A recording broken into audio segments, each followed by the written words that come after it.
Martí Crespi és el nou director de l'Institut Tèxtil i Cooperació Industrial de la UPC, l'Intexter, fundat l'any 1954 i dedicat a la recerca i la cooperació industrials en tots els àmbits relacionats amb el sector tèxtil.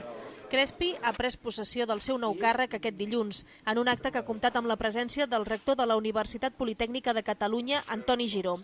Pren el relleu a Josep Valldeperes, que ha estat director d'aquest centre durant els últims 6 anys. L'Institut se'ns ha primat una mica perquè hi ha molts professors que, degut als anys que porta l'Institut en marxa, se'ns han jubilat.